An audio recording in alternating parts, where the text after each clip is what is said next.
keganggu, nggak masalah.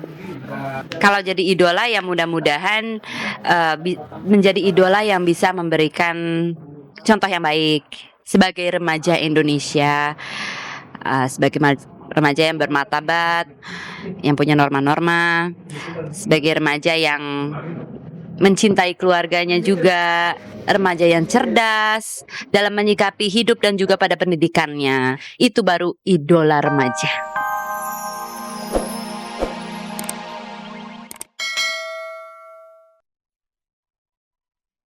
5 tahun menjalin cinta sebagai sepasang kekasih ternyata belum tentu menjamin jika Laudya Chintya Bella dan Chico Jericho akan sehidup semati dalam sebuah ikatan suci perkawinan. Apakah perbedaan agama yang mengganjal cinta mereka? Kabar tentang putusnya Bella dan Chico ini belakangan dikaitkan dengan isu soal keduanya yang masih gamang memberi kepastian soal hari bahagia mereka. Terpetik kabar jika Chico telah menjadi mu'alaf. Lantas benarkah jika Bella dan Chico sengaja menutupi soal status hubungan mereka? Arti 5 tahun ya perjalanan yang panjang ya. Perjalanan yang panjang lah. Yang penting sih komunikasi sih buat gue. Yang penting saling percaya aja gitu. Tapi kan biar gimana juga kita yang jalanin. Ya kita doain aja yang terbaik yang mana. Ya doain aja. Cuman itu yang bisa aku bilang, doain aja gitu. Karena setiap orang punya impian. Semua orang pengen nikah. Gak ada yang gak pengen nikah. Semua orang pengen berkeluarga gitu. Cuman ya untuk saat ini aku cuman bisa bilang ya bismillah. Aku cuman minta tolong didoain. Kalau emang kita jodoh, insya Allah pasti kita nikah, amin. Dan pasti kita bakalan bilang. Gak mungkin nikah gak bilang, Mbak. Itu impian kita berdua, masa gak bilang-bilang? Pasti bilang.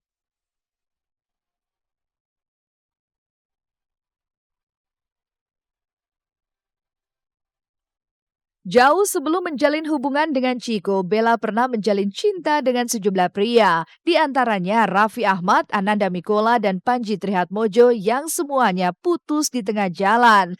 Benarkah jika selain agama, restu keluarga yang sampai kini belum seutuhnya mereka genggam, membuat hubungan Bella dan Chico kian mengambang?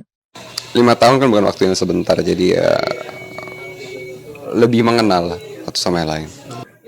Ya deket lah ya, udah 5 tahun. Ya kalau emang ada beberapa acara-acara tertentu kayak gitu ya pasti begitu. Segala sesuatu yang belum pasti kita omongin tuh pamali ya.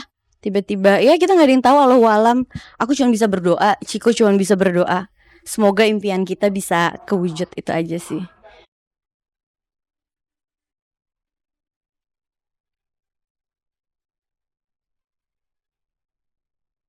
Di saat Laudya Chintya Bella belum bisa memastikan kapan dirinya bisa meresmikan hubungan cintanya dengan Chico Jericho dalam sebuah ikatan suci pernikahan, Raffi Ahmad yang pernah menjalin kasih dengan Bella justru sudah mantap untuk menikahi Nagita Slavina pada bulan Oktober mendatang di sebuah hotel berbintang 5 di kawasan Jakarta Selatan.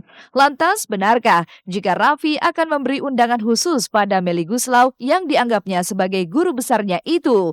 Dan benarkah jika kedatangan Raffi ke rumah Melly selain mengabarkan soal pernikahannya dengan Gigi, ia pun kabarnya meminta sebuah lagu mesra untuk bisa dinyanyikan di pesta pernikahannya nanti. Belum tahu pasti karena dia mau ke rumah.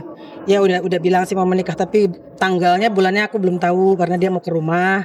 Terus jadi kalau masih dengar dari infotainment atau kabar simpang siur, saya belum yakin ya kalau nggak dengar dari anaknya langsung. Tapi apapun itu ya aku bahagia juga. Nggak tahu aku tanggalnya, kan belum tahu.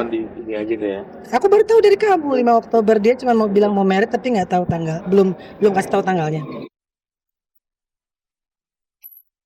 Melly yang baru saja pulang dari menjalankan ibadah umrohnya kini memang tengah menanti hari bahagia anak didikannya itu. Namun benarkah jika Melly yang kini sudah memilih menutup mahkota kepalanya itu akan merubah gayanya dalam menciptakan lagu? Dan benarkah jika ada persembahan khusus yang akan Melly berikan di pernikahan Raffi dan Gigi?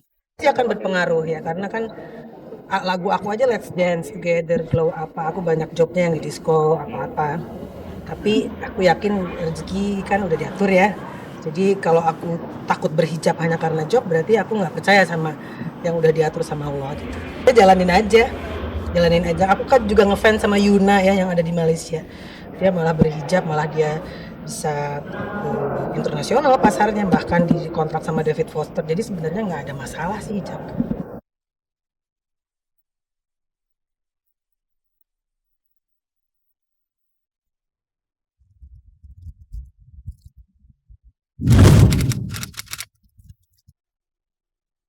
Popularitas yang dimiliki orang tua ternyata menjadi jalan pembuka bagi sejumlah anak-anak selebritis untuk ikut mengadu peruntungannya di ranah hiburan tanah air. Diprakarsai oleh Al Ghazali, putra sulung musisi Ahmad Dhani dengan Maya Estianty yang lebih dulu menyita perhatian publik, kini makin banyak nama anak selebriti yang mendadak populer. Seperti Verrell Bramasta, anak dari Ivan Fadila dan Vena Melinda yang juga langsung mendapat tempat di hati pemirsa.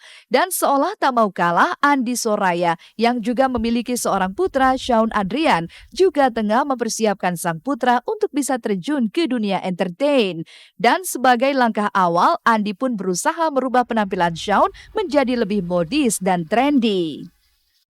Mau yang agak pede. Jangan segini. Kita coba dulu ya.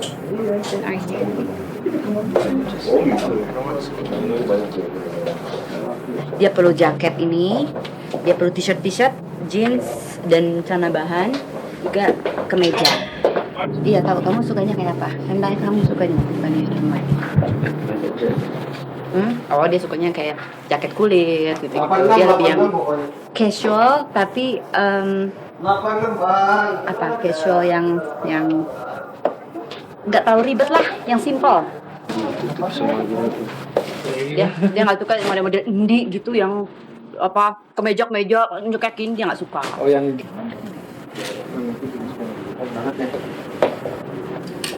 biasanya warna netral ya, warna netral, nggak yang warna-warni gitu. Coraknya seperti apa? Kayak hitam atau coklat. Tapi coklatnya yang tua gitu. Oh gitu. Secara usia, Shawn memang baru berusia belasan tahun, jadi sangat pantas dan wajar jika sebagai orang tua, Andi Soraya masih perlu memberi dampingan pada buah hatinya. Lantas, benarkah jika terjunnya Shawn ke dunia akting telah dipersiapkan oleh Andi Soraya sejak Shawn masih kecil? Atau justru maraknya anak artis yang mendadak menjadi seleb dimanfaatkan Andi untuk bisa mengorbitkan Shawn Adrian? Dibilang ikut-ikutan sangat tidak, karena Shawn itu terus terang pertama kali dia dilihat sudah besar itu waktu ikut talk show hanya untuk dipanggil sebagai anak saya, yang hanya ditanya bagaimana rasanya, bagaimana lingkungan kamu mengetahui bahwa kamu ternyata anak seorang artis gitu kan, anak artis kontroversial lagi gitu kan, gitu. Pertama hanya itu, tapi setelah dari talk show itu lah kok responnya luar biasa dan tawaran luar biasa. Aku tidak pernah yang maksudnya datengin tempat apa nyodorin ataupun enggak. Kesempatan jarang ada yang bisa semudah seperti ini. Tinggal bagaimana Shawn menyikapinya dan menjalankannya. Bisa jadi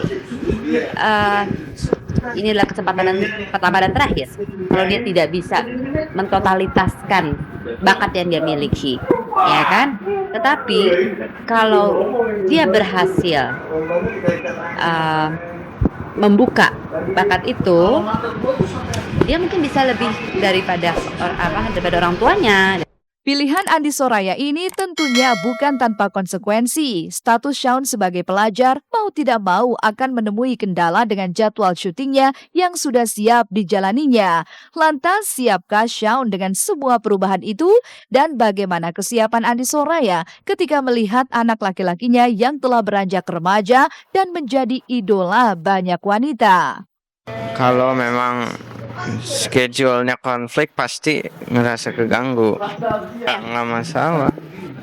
Kalau jadi idola ya mudah-mudahan menjadi idola yang bisa memberikan contoh yang baik sebagai remaja Indonesia, sebagai remaja yang bermartabat, yang punya norma-norma, sebagai remaja yang mencintai keluarganya juga, remaja yang cerdas dalam menyikapi hidup dan juga pada pendidikannya. Itu baru idola remaja.